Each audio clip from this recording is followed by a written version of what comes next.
CBS 라디오 박정현 판승부 함께하고 계십니다. 대선이 이제 26일 앞으로 다가왔습니다. 12일 다음 주 월요일부터 이제 공식 선거운동이 시작되게 되는데요. 이 시간에는 개혁신당의 이준석 대선 후보를 만나겠습니다. 후보님 어서 오십시오. 네, 안녕하세요. 예, 두 분 인사해 주시고. 네, 안녕하십니까. 안녕하세요. 자, 개혁신당이 이제 우리 이준석 후보를 가장 먼저 선출하고 가장 먼저 대선 모드로 당이 들어갔는데 요즘 많이 바쁘시죠? 예, 정신없습니다. 그리고 뭐 선거라는 건 이제도 이골이 날 정도로 많이 치러봤지만 예. 대선이라는 특성상 네. 좀 더 바쁘게 뛰어야 될 것 같습니다. 예. 저희 방송이 오늘 4번째, 5번째는 예. 길 건너 SBS 스토브리그까지. 맞습니다. 일정이 방송으로 가득 차 있는 하루였습니다. 예, 저희 방송. 예, 지금 또 개인 유튜브 채널을 통해서 100개의 직업군을 만나는 프로젝트 하신다는데 그건 어떤 얘기입니까? 실제로 제가 이제 2월부터 3월 정도 시간 동안 대한민국의 100가지 직업을 탐구하기 위해서 실제로 많은 분들을 만나가지고 대화를 나눴습니다. 예. 거기에는 뭐 해녀부터 시작해가지고요, 뭐 양식장 하시는 분, 그리고 또 뭐 전기 공사 하시는 분, 이런 다양한 현장의 직업들을 만나봤는데요. 그걸 듣고 나니까 또 정책에 어떤 방향에 가야 될지에 대한 감도 잡히고 해서 도움이 됐습니다. 예. 또 어제는 카이스트 가셨어요. 예. 2030들을 만나시고 현장 목소리 들으셨는데 주로 어떤 얘기를 들으셨습니까? 아무래도 이공계 진흥책에 대해 가지고 제가 가진 생각을 이야기하고 또 한편으로는 이공계 인물들 같은 경우에는 최근에 의대 증원 이런 문제에도 관심이 많고 그리고 한편으로는 R&D 예산 삭감 이런 것에 대해서 어떻게 대처해야 되는가 예. 얘기가 나왔는데 상당히 수준 높은 질문이 많이 나와가지고 또 좋은 정책에 참고할 만한 얘기도 듣고 왔습니다. 그렇군요. 이게 뭐랄까요? 또 대학교 캠퍼스를 많이 다니시면서 학식도 같이 드시고. 예, 실제로 저희가 플랫폼 만들어가지고 예. 인터넷에서 eatlunch.kr입니다. 가서 거기서 카카오톡 로그인만 하면은 예. 저를 호출할 수가 있어요. 그래서 학교별로 가장 많은 그런 호출이 들어온 곳 순서로 저희 그래요? 가보려고 하고 있는데 처음에 항공대학교. 항공대가 좋은 학교지만 또 항공대가 그 남성 공학 중심 학교이기 때문에 조종사 양성하기도 하고. 예. 예. 특별히 제가 또 인기가 더 많았던 것 같습니다. 그래가지고 항공대에 먼저 가고 예. 그다음엔 또 외대도 역시 좋은 대학이지만 여기는 문과가 좀 강한 대학인데 거길 갔었고 예. 그리고 어제는 충남대학교 대전 지방 거점 국립대 중에서 또 좋은 학교죠. 그렇기 때문에 다양한 학생들을 좀 만나고 있습니다. 학생들이 무슨 얘기 많이 해요? 대학생들이. 취업에 대한 고민도 있고요. 그리고 정치 전반에 대한 고민이 꽤 많습니다. 정치에 관심이 많으시군요. 아무래도 국민연금 이런 문제 같은 경우에는 본인들이 눈뜨고 코베인 상황 아닙니까? 지금 젊은 세대 같은 경우에는 생애 주기에 한 5천만 원 정도를 보험금을 더 내야 되고 2천만 원 더 받는 구조라면은 가만히 앉아가지고 3천만 원 정도 손실 본 거 아닙니까? 그렇기 때문에 이런 것 때문에 좀 분개한 학생들도 봤고요. 이런 일이 다시 발생하지 않으려면 정치를 어떻게 바꿔야 되느냐 이런 능동적인 질문하는 분도 있었습니다. 박 시장님. 예. 자, 저는 바로 궁금한 게 사실 지금 국민의힘 과거에 당 대표였잖아요. 네. 현재 상황을 보면서 어떤 생각이 드세요? 저는 사실 제가 그런 거 겪을 때마다 예고를 다 했거든요. 제가 윤석열 대통령한테 겪은 거를 얘기할 때 제가 만나본 사람 중에 제일 이상한 사람이다. 돈키호테다, 엄석대다, 무슨 뭐 벌거숭이 임금이다 다 했잖아요. 예. 그때 이제 어르신들이 말을 안 들은 거죠. 제가 정말 이상한 사람이라고 경고했는데 안 듣고 있다가 진짜 당 전체가 이상해진 거죠. 지금도 저 한덕수, 김문수 갈등의 이면에는 윤석열 대통령이 어느 정도 암약하고 있다. 암약하고 있어요. 라는 얘기가 나오는데 누구 배후에 있습니까 그러면? 한덕수 총리 뒤에 있다는 한덕수 얘기가 있다? 나오고 있죠. 그래서 저는 그게 어느 정도 사실에 가깝다고 보는 것이 이번 대선 경선 과정을 보면은 굉장히 손바뀜이 많았습니다. 손바뀜이라 하면? 그러니까 소위 우리가 말하는 국민의힘의 주류 의원들이 뭐 홍준표 시장 밀었다가 갑자기 김문수 후보로 갈아탔다가 지금 뭐 한덕수 후보로 갈아탔다가 이게 다 한 2주 사이에 있었던 일입니다. 보통 제가 예전에 경고할 때는 아니 어떻게 삼성간호 같은 짓 할 수 있느냐 이런 거였잖아요. 근데 이 여포도 이렇게 빨리 바꾸지는 않습니다. 여포도 그냥 몇 년에 한 번씩 이제 아버지를 바꾸는 거지. 이거는 거의 한 일주일에 한 번씩 지금 팀을 바꾸고 있거든요. 이거는 한 단계 진화한 삼성간호다 이렇게 봅니다. 홍준표 전 후보와 이제 통화를 경선 끝난 뒤에 하고 후일담을 좀 들으셨다고 했는데 거기서 들었습니다. 그런 정황들이 좀 나왔습니까? 사실 저도 알고 있는 부분이 대충 있었는데요. 홍준표 시장은 또 당사자로서 특정한 시점에 어떤 일이 있었다 이런 것들을 설명해 주는 걸 들어보니까 정말 오히려 홍 시장님이 그 과정에서 많이 참았구나. 이런 생각이 들기도 하고 사실 최종 경선 4인 경선 발표하기 한 3, 4일 전부터 예. 좀 페이스북에 올리시는 글이 상당히 상심한 듯한 글도 막 올라오고 있거든요. 예. 저는 그게 왜 올라오는지 알 것 같습니다. 오늘 이제 뭐랄까요? 이제 후보 단일화를 위해서 이분들이 어제 저녁에도 만나고 오늘도 4시 반에 만났고 또 이제 두 번의 만남 다 결렬되고 사실 큰 소득이 없이 끝났고 또 예. 내일도 볼 수 있으면 또 보자. 김문수 후보가 이렇게 얘기를 했거든요. 어떻게 판단하십니까? 이 단일화가 과연 이루어질 수 있을 것이냐? 이거는 이미 결과는 정해진 게요. 정해졌습니까? 지금 김문수 후보가 압도적으로 유리한 상황에서 진행되는 그런 회담입니다. 예, 이거 제가 예전에 태영호 의원이랑 미국 출장을 다녀온 적이 있었는데요. 예. 뭐 공교롭게 같이 이제 비행기 타고 이동하다 보니까 얘기할 시간이 많아져가지고 외교에 대한 얘기도 하고 그랬는데요. 예. 태영호 의원이 반농담조로 대표님, 그 대한민국 외교관들은 절대 북한 외교관 못 이깁니다. 왜냐? 거기는 그냥 뭉개면 된다는 거예요. 네, 김정은이 정권 교체될 리도 없고 하니까 시간 끌면 무조건 북한이 유리하다. 그런데 이 대한민국에서는 예. 외교관들이 선거 일정 같은 것도 뭐 몇 년에 한 번씩 도래하고 대통령의 정권 자체가 유한하기 때문에 예. 협상을 빨리 해야 된다는 그런 부담이 있다.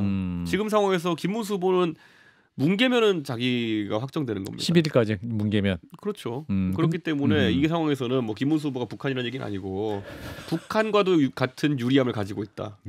그렇게 보면 될 것 같습니다. 그렇다면 지금 볼 때는 이제 결국은 이재명, 김문수 그리고 아마 이준석 우리 후보 3자 대결 구도로 간다 이렇게 지금 전망을 하시는 것 같아요. 예, 그렇게 되면은 가장 이제 궁금한 거는 동탄에서의 기적이 아니죠. 저는 뭐 굉장히 의미가 큰 또 나중에 이렇게 상황을 보니까는 충분히 설명이 될 수 있는 그런 거거든요. 가장 거기서 이제 눈에 띄는 거는 그 당시에 20% 10 내지 20% 선이었던 이준석 후보가 40% 더군다나 그 해당 지역구는 원래 친민주당 성향 지역구인데.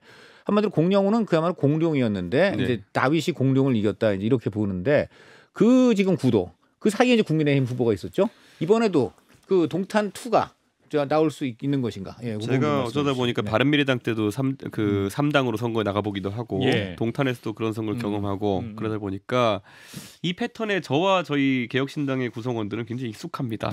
뭐냐면 어느 정도 눌림목이 선거 초반에 나타납니다. 그런데 사표 방지 심리가 탁 풀리는 순간 탁 치고 올라갑니다. 사표 방지 심리. 예, 그렇습니다. 이게 사표 방지 심리라는 것이 사실 어느 정도는 작동하거든요. 그러니까 내가 투표해도 어차피 안 될 후보인데 내가 뽑아줘도 되냐? 그렇죠. 뭐 이런 거요? 이게 저뿐만 아니라 제 동탄 선거나 상계동 선거뿐만 아니라 예전에 안철수 의원이 2017년 탄핵 대선 나왔을 때도 그 눌림목을 돌파하니까 1등까지 치고 올라갔던 적이 있거든요. 그러니까 저는 사표 방지 심리가 한번 해제되는 순간 그때가 이제 본선거 시작이다 이렇게 생각합니다. 언제 풀릴까요? 그 사표 방지 심리. 저희는 선거 개시하고 토론이 시작되는 시점 정도로 봤는데요. 3자 토론. 지금 그런데 공교롭게도 국민의힘에서 그걸 좀 앞당기기 위한 노력들을 자체적으로 하고 있는 것 같습니다. 자, 굉장히 유리한 환경이 조성됐다고 볼 수 있는데 그 굉장히 사람들이 궁금해할 것 같아요. 당시에 40% 이상이 넘었던 공영훈 후보, 더군다나 그 당시 이제 윤석열 전 대통령이 많이 도와주셨잖아요. 뭐 대파니 그렇죠. 뭐냐 잔뜩 이제 이런 상황에서 그러니까 민주당이 이기지 않으면 이상한 선거, 더군다나 그 지역구가 친민주당 성향이었단 말이죠.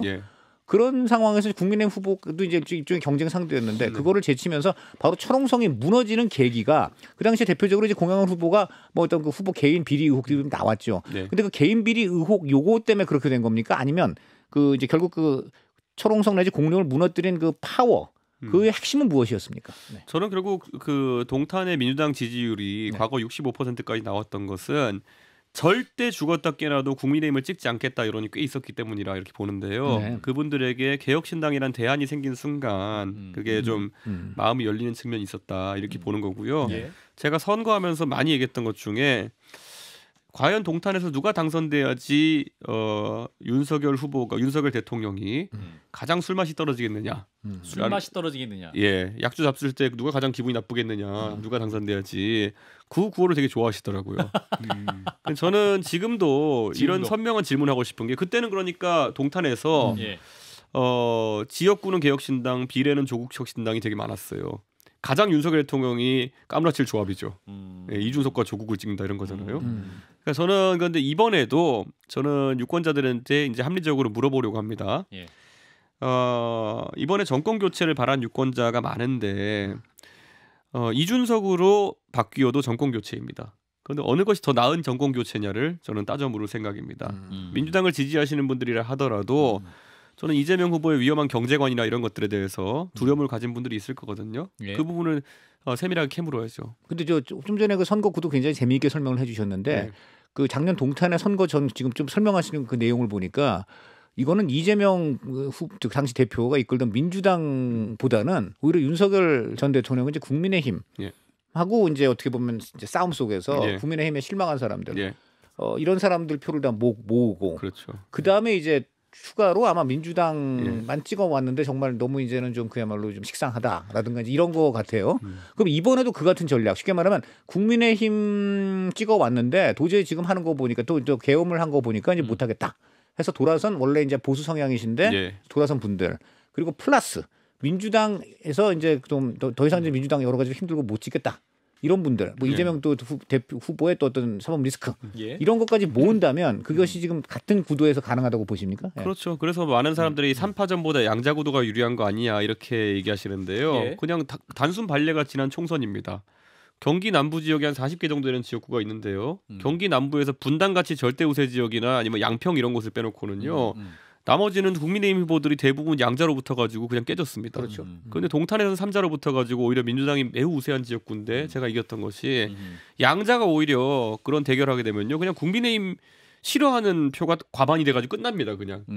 그러면 이번에 만약 이거 질문 길어지셔도 이거 흥미스러운 질문. 자 그러면 이번에 강찬호 의원님이 딱 하나만. 입이 터졌어요. 딱 예. 하나만 하면 저도 지가말로 뭐 눌림 현상이 없어지니까 막 나오는데 뭐냐면 이거예요. 만약 이번에 그러면 이제 선거전 시작되면 예. 주된 주타방이라 그러잖아요. 네. 주된 타격 방향이 민주당입니까 아니면 오히려 국민의힘 또 뭐 친윤 세력이나 국민의힘 이런 쪽입니까? 예. 저는 뭐 이재명 후보가 지금 뭐 여러 가지 주목을 받고 있는데 예. 뭐 경제 정책 이런 걸 볼 때마다 저는 이재명 후보가 나라를 맡으면 큰 일이 생길 거다라는 생각을 하고 있습니다. 네. 그래서 그 부분의 위험함을 지적을 해야 된다 네. 이런 생각을 하고 있습니다. 그럼 주된 타격 방향은 민주당이다. 아니 이게 제가 그 요즘 TV 토론 준비도 하고 있으니까 예. 이제 앉아가지고 그 김문수 후보의 공약을 좀 볼까 이렇게 했는데 공약이 나온 게 별게 없어요. 그래서 제가 뭘 공약을 할 수가 없는 상황입니다. 네. 그렇다고 뭐 어르신에 대해서 인상 공격을 할 수도 없는 것이고 그래가지고 지금 보면은 김문수 후보님의 공약을 보면은 그 노인 모임 승차를 버스에 확대하겠다 뭐 이 정도가 네. 저랑 의견이 차이 나는 지점이고 그렇다고 이거 뭐 오래 물고 늘어질 수 없는 것이고 좀 정책 선거가 안 되는 그런 애매한 측면이 있는데 이재명 후보 측은 워낙 지금까지 저질러 놓은 그런 이상한 이야기 많아가지고 예. 좀 그런 것들은 가장 지적하기 이상한 쉽습니다. 얘기가 뭐예요? 그때 엔비디아 이런 거요. 엔비디아. 엔비디아 지분 30%를 확보하면은 세금 안 내고도 복지할 수 있다 뭐 이런 거 있잖아요. 예. 이건 어디서부터 지적해야 할지 모를 정도로 처음부터 끝까지 이상하거든요. 네. 근데 하여튼 그런 것들이 젊은 세대들한테는 정말 착한 사람 나쁜 사람보다 이상한 사람이 위험하다는 것을 잘 아는 젊은 세대이기 때문에 반응이 올 거라 봅니다. 3자 혹은 4자 토론을 기다리고 있다 이런 말씀이고. 저는 이제 옛날에 국민의힘이 4강 예. 토론할 때만 해도 제 개인적으로 그렇게 생각했거든요. 홍준표 후보가 만약에 된다면은 단일화 가능성, 이준석 후보와의 단일화 가능성도 있고 한동훈 후보가 된다면은 혹시 가능성이 있다. 근데 나머지 후보는 좀 어려울 것 같다 이렇게 생각을 했는데 지금은 이제 뭐 김문수 후보가 최종 후보가 됐기 때문에 전 개인적으로 단일화 가능성 아예 전무하다라고 이제 얘기를 해요. 예. 맞죠? 뭐 누가 됐어도 단일화 가능성은 없었던 건데 예. 원래 그렇게 없었지만 볼수 더 없다. 예예. 네. 어. 그런데 그렇게 제가 생각했던 배경에는 사실은 3당이 특히 지금까지 소선거구제하 대통령 선거도 사실은 양자 대결로 이루어지기가 쉬워서 자리 잡기가 힘들잖아요. 근데 지금 국민의힘이 거의 망가지는 과정 쪽에 있어서 예. 어떤 새를 모으는 그런 게 좀 필요하지 않나라는 생각이 들어요. 그런데 개혁신당이 된 다음에 새가 이렇게 불어났나? 그런 생각은 좀 안 들거든요. 그건 어떻게 생각하시는지. 개혁신당이 저희가 창당할 때보다 멤버 구성이 훨씬 더 윤택해졌습니다. 그렇기 때문에 이번 선거를 치르면서 많은 새로운 얼굴들을 보게 될 것인데 예. 저는 뭐 그런 것들이 지금 상황에서 국민의힘 대표를 제가 안 해본 것도 아니고 거기 일정한 덩어리짐이 있다고 해서 거기 끌리거나 이런 상황은 아니다 이렇게 말씀드릴 수 있을 것 같아요. 윤택이라는 표현이 굉장히 귀에 와닿는데 네. 조금 그 내용을 설명해 주시죠. 어떤 분들이 이제 또 몇 면이 나오게 지금 됩니까? 저희 뭐 메시지를 담당하고 오는 곽태중 보좌역 같은 경우에는 정말 글 잘 씁니다. 그래가지고 저희 메시지 전략 총괄하고 있고 곽태중. 네. 아마 강찬호 의원도 비슷하게 이제 기자생활 같이 하셨던 이동훈 대변인 같은 경우에도 네. 정말 뭐 원래 방송도 잘하고 또 글도 잘 쓰고 이런 인재였고 사실 이런 분들이 뺐지만 없다 뿐이지 지금 일당백의 역할을 해내고 있고 정말 다양한 우리는 젊은 인재풀이 강한 편이기 때문에 뭐 이긴 최고위원이라든지 아니면 임승호 대변인 갈수록 이제 실력이 일취월장하고 있습니다. 예, 아까 이제 예. 어떠한 그 사표 방지 심리가 끝나는 지점 그것이 이제 중도층뿐만 아니라 현재 국민의힘의 내전 상태잖아요. 네. 지금 뭐 후보들끼리 단일화 문제로 굉장히 이제 시시각각 싸우고 있는데 그러면 이런 것이 생중계된 것을 목도한 유권자들이 이제 이준석 후보를 선택할 수 있다 이런 판단을 하고 계신 겁니다. 왜냐하면 지금까지 이준석에게 씌워졌던 무수히 많은 그런 음해나 이런 것들을 두 분이 그냥 멱살 잡고 싸우면서 다 풀어주고 있어요. 이준석이 그럴만했다. 당연하죠. 왜냐하면 실제로 김문수 후보가 지금 내쫓김을 당하는 상황에 대해 가지고 바로 오버랩 되는 게 선거 이긴 당대표 내쫓으려고 했던 모양새랑 오버랩 되는 거고요. 그 뒤에 윤석열 대통령의 어두운 그림자가 일렁이는 것도 비슷하고요. 저는 뭐 이런 상황에 대해 가지고 뭐 이제 가처분 걸겠다고 김문수 후보가 나서잖아요. 예. 왜 그렇게밖에 할 수 없었는지 이제 뻔하잖아요. 그러니까 이렇게 보면 되는 게요. 지금까지 이준석이 별나다고 생각했던 모든 지점은 그냥 진짜 이상한 대통령을 만난 겁니다. 저도 정치를 십수년 같이 해왔지만은 이런 사람은 전무후무할 거라 생각하거든요. 제가 나중에 책을 쓰면은 이 책이 진실이라고 아무도 안 믿을 거예요. 진짜 너무 계기스러운 얘기가 많아가지가 많아가지고. 아직 그 공개 안 한 얘기가 있어요. 네. 많죠. 오늘 이 자리에서 하나만 좀 소개해 하나만 주시죠. 얘기 책- 지금 그런 장사 할 때는 아닙니다. 나중에 나중에 제가 뭐 그럼 이렇게 하시죠. 오늘은 못하지만 다음에 반드시 박지영의 한판 승부에서 한 판을 공개하겠다. 제가 약속을 대통령 좀 집무실에 하시죠. 모시고 특별 방송하겠습니다. 대통령 집무실에 그러면 모시고. 네. 야. 저 보통 그렇게 되면 저희 세 명을 함께 이렇게 하시죠. 그리고 참 저 궁금한 게 집무실은 그럼 어디다가 지금 하실 생각이죠? 저는 우선 최대한 빠르게 세종으로 가야 된다라는 세종으로 얘기를 가야 하고 되고. 있었고요. 아, 그래요? 네, 그리고 그 전까지는 정부 서울청사 아. 그것이 원래 총리부터 시작해서 많은 고위 관계자들의 집무실이 있기 때문에 한남동은 무조건 안 간다. 그건 관저니까. 아 관저니까. 네. 아 용산도 안 저거 가고. 요거 그 동탄 그 얘기를 하나만 더 여쭤보면 결국은 작년 동탄 선거가 어떻게 보면 정계 재편의 의미가 좀 있지 않는가. 그러니까 결국은 이제 천홍석 민주당 그 지역구에서 국민의힘이 아니고 개혁신당이 되고 국민의힘이 오히려 뭐 영어로 표현하자면 컴프로마이즈가 돼가지고 이제 완전히 좀 약간 밖으로 떨궈져 나가버린 구도잖아요. 이 같은 구도가 향후 정계 재편으로 이어질 수 있는 것인지, 그러니까 이번 대선에서도 그런 지금 무슨 맹화가 보이는지 좀. 그러니까 경기 남부가 거의 뭐 이재명 대표의 본진 플러스 네. 거기가 뭐 민주당만 찍는 곳처럼 인식되어 예. 있었는데 예. 가서 그 중에서도 제일 민주당세가 센 곳에 가서 제가 붙어가지고 뚫어낸 거 아니겠습니까? 그렇기 때문에 결국 그 지역 주민을 욕할 게 아니라 지금까지 국민의힘이 전술도 잘못되었고 사람도 잘못된 사람을 투입했고 무엇보다도 결국 경기 남부에 대한 정보가 아무것도 없었다. 그렇기 때문에 저는 적극적인 이런 어떤 변화가 있어야 된다.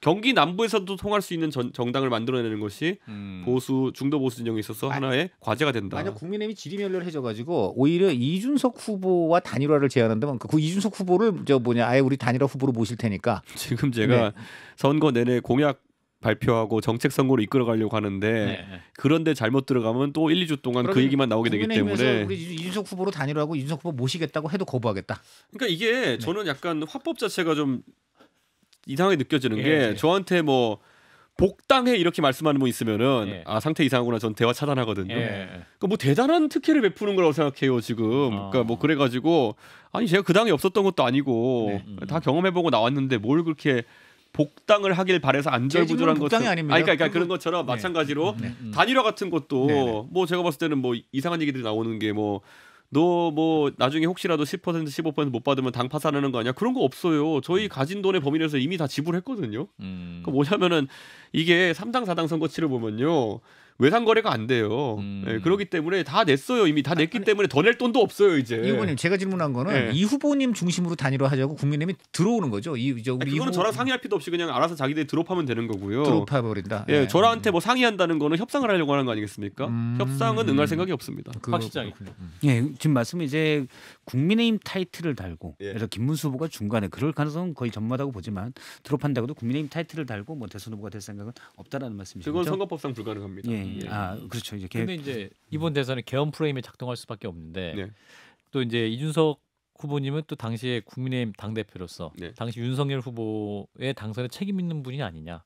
또 당대표에서 큰 역할을 했던 것은 분명하고 역할을 하셨기 때문에 그래서 그 이후에 핍박을 당했습니다만 또 이런 프레임이 이준석 후보에게 또 다른 과제가 될 수 있지 않겠느냐. 아니 윤석열이라는 사람을 그 진짜 검사한 사람을 여기까지 키워 올린 사람이 제가 기여한 것보다는 뭐 추미애, 문재인 등등 기여하신 분들이 많거든요. 뭐 이분들이 책임감을 조국까지도 포함될 겁니다. 그리고 굳이 말하면 2017년 선거에서는 이재명 후보에게 이제 모 방송국에서 1호 공약이 뭐냐 물어봤더니만은 윤석열 검사 같은 사람을 영입하는 것이라는 취지로 얘기한 적이 있어요. 그러니까 그랬던 사람들이 지금 누구한테 저는 오히려 국민의힘 후보로 선출된 뒤에도 그 사람 만들어 보려고 계속 싸우다가 뭐 가출 소리 들어가면서까지 저는 노력했던 사람인데 예.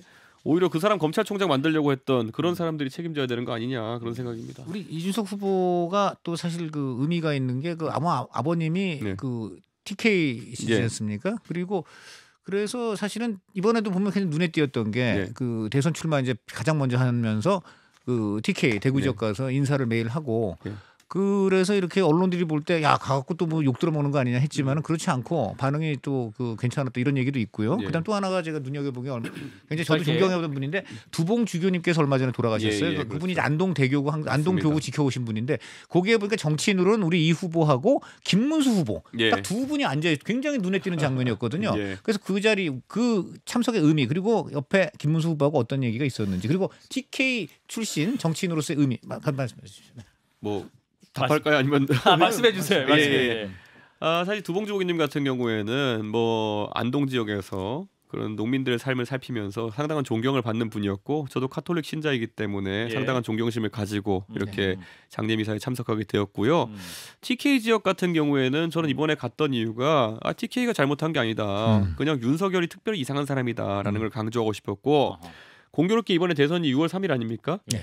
제가 보수 진영의 일신을 위해 가지고 대구에서 연설을 통해 전당대회에서 탄핵 개강을 넘자라고 해서 보수 혁신이 시작된 날이 2021년 6월 3일 대구 전당대회였습니다. 그렇군요. 그렇기 때문에 저는 4년 만에 다시 대구에서 그 불씨를 태워달라라는 말을 하려고 갔던 것이고요. 반응이 좋아서 저도 상당한 힘을 얻고 왔습니다. 네, 강찬호 의원님이 이준석 후보에게 이렇게 연구를 많이 하신 분인지 저도 말소리가 빨라지네요. 강찬호 의원님과 같이 있으니까. 왜냐면 이게 좀 지금 시간이 짧아요. 알겠습니다. 많은 얘기를 해야 되는데. 5분 남았는데 자 이제 이준석 후보님이 공약을 굉장히 많이 내고 계시고 지금 이제 3자구도 4자구도 이런 선거를 하셔야 되는데 이준석 후보만의 어떤 시그니처 같은 공약 정책 이걸 뭐 다른 후보와 차별점 저는 교육에 대한 것을 굉장히 강조하고 있고요. 그래서 오늘도 수학 교육에 대한 국가 책임제를 이제 발표해서 사실 수학 과목을 가르치는 데는 선생님 대 학생 비율, 학생 대 선생님 비율을 5대 1까지 낮출 수 있도록 하겠다. 교원을 추가 임용해서라도 그렇게 해야 된다. 왜냐하면 지금 많은 사람들이 AI, 뭐 과학기술 이런 얘기 하는데요.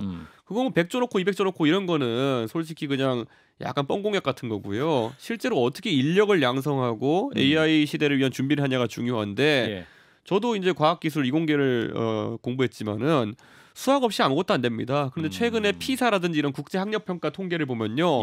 대한민국이 싱가포르, 대만 이런 우리 경쟁 국가들에 비해 가지고 뒤처지는 결과들이 나오기 시작했습니다. 저는 이거 바로 잡아야 된다 생각합니다. 교육이 바로 서지 않고는 대한민국 미래가 없습니다. 수학 교육 국가 책임제. 한 명 5명당 1명의 선생님. 지금은 한 20명에 1명 정도가 배치되는데요. 이것을 확연히 줄여가지고 뒤처지는 학생이 있다면 끌어올려줘야 되는 것이고 수준별로 수업할 수 있도록 하는 것이 굉장히 중요하다. 그런 생각을 합니다. 내친 김에 지금 사교육이 사실은 저출산의 원인이라는 얘기도 있고 만국병의 지금 원인이 사교육이라는 얘기가 있는데 이 사교육 자체를 퇴치할 이것도 굉장히 의미가 있어서 저도 눈여겨봤습니다. 아주 그 의미가 있는데요. 어쨌든 사교육이 가장 큰 문제입니다. 큰 틀에서 어떻게 좀 대처할 수 저희가 그래서 먼저 농촌 지역부터 해서 시범적으로 지금 학교에 예를 들어 경북 문경군에 가보면요. 고등학교가 1학년 한 학년에 17명 이런 학교들이 있습니다. 이런 학교들은 사실 수준별 수업을 하기도 어렵고 과목별 선생님들을 배치하기도 어렵고 교육의 품질이 지금 떨어져 가고 있는 상황이거든요. 그래서 경북 지역의 학교들을 모아서 한 200~300명 한 학년 단위로 만들어서 기숙사 학교화한다든지 이런 것들 저희가 정책 공약을 하고 있거든요. 그러고 보니까 이준석 후보님이 배나사, 배움을 나누는 사람들 제가 원래 박근혜 대통령이 정치에 불러들이기 전에 저소득층 대상 교육봉사단체 해가지고 뜬 사람입니다. 그렇기 때문에 이 부분에 대해서는 저의 철학과 신념이 확고하기 때문에 뭐 여기 대해서는 자유롭게 토론할 의사가 있습니다. 만약에 이재명 후보나 다른 후보들이 교육에 대한 관점이 있다면은 저는 적어도 이제 더 이상 대한민국에서 뭐 위화감이니 낙인 찍기니 이런 것이 두려워가지고 아이들을 공부를 덜 시키고 실제로 오히려 사회에 나가가지고 필요한 공부를 하지 않아가지고 자기가 원하는 직업을 얻지 못하게 된다든지 이런 상황이 발생하지 않도록 이렇게 하는 게 제 목표입니다. 2분 남았는데 박성택 실장님께 질문권 드리겠습니다. 국가 책임 말씀하셨는데 네. 수포자의 권리는 어떻게 됩니까? 수포자의 사실 이렇게 말씀드리면요. 수학 포기한 사람들은 공부 안 할 수 있는 권리. 저는 권리도 인정이 대한민국의 네. 한 중학교 수준에서 제가 수학을 가르쳐봤을 때 네. 어느 학생도 수학을 포함해서 어떤 과목도 공부 잘하고 싶지 않은 학생이 없습니다. 그런데 어떤 일정한 이유로 인해 가지고 특정한 시기에 진도를 놓치거나 공부를 못할 환경에 놓였을 때 나중에 따라가기 어려운 환경을 만드는 그런 상황이 있는 거고 사교육 혜택을 받을 수 있는 학생들은 거기서 사교육의 도움을 받아서 다시 궤도에 오를 수 있지만은 예. 그게 안 되는 학생들은 영원히 뒤처져서 수포자가 되고 영포자가 되는 겁니다. 저는 그런 불공정을 용납할 생각이 없기 때문에 적극적인 공교육에 대한 투자를 그래서 학생 대 교사 비율을 5대1로 낮춰서라도 수학 하나는 해결하겠다라는 이야기를 하고 있는 겁니다. 전곡을 찌르신 것 같고요. 굉장히 속 시원한 그런 해법이라고 보입니다. 다만 이 정치적으로 보자면 대치동 그리고 이제 나간 사교육 카르텔 민주당 쪽에 이런 분들이 또 많이 연결돼 있다는 얘기도 있어요. 그래서 학원 강사 출신 국회의원 많죠. 지금 정책 추진하시는 방향은 큰 틀에서는 결국 정치인데 정치적으로 과연 그 카르텔을 깰 수 있게 어쨌든 윤석열 전 대통령도 물론 문제가 있었긴 하지만 나름 본인도 좀 그런 생각을 했기 때문에 뭐 일타 강사 때려잡고 뭐 이런 걸 했잖아요. 근데 그건 수포로 말 그대로 수포로 돌아갔지만 1분 남았습니다. 네, 그 카르텔 또 민주당과 연결된 이런 부분이 있다면 어떻게 그거 정치적으로 이기실 수 있겠습니까? 윤석열 대통령이 아무다 대놓고 카르텔 선포해가지고 적을 많이 만들었는데요. 예. 저는 아이들 공부하는 것에 돈 투자하겠다는데 그것을 막아세우는 정치 세력이 있다고 한다면은 예. 그게 카르텔이고 제 적입니다. 그렇죠. 민주당과 일전이 아마 예상될 것 같은데 아이들 공부 시킨다는 거 그거는 우리 사회에서 이제 인재 육성에 있어가지고 굉장히 중요한 것이고요. 더 이상 어떤 뭐 아이들에게 위화감 이런 얘기 때문에 해야 될 공부를 하지 않게 한다든지 뭐 진도 빼주면서 선심 쓴다든지 이런 일이 없도록 하겠습니다. 자, 이준석 정부는 이럴 것이다. 20초. 저는 아마 선진국을 이제 경험하는 그런 사회생활의 어떤 세대가 정치에 올라서는 그런 마중물이 될 것이 이준석의 대통령 당선이다 이렇게 봅니다. 이제 글로벌 외교 환경이라든지 아니면 과학기술 패권 경쟁이 있어가지고 세대가 바뀌지 않고는 따라가기 어려운 상황이 됐습니다. 이번에 압도적 투표로 이준석을 당선시켜 주시면은 압도적 변화 만들어내겠습니다. 네, 개혁신당의 이준석 대선 후보였습니다. 고맙습니다. 네, 감사합니다.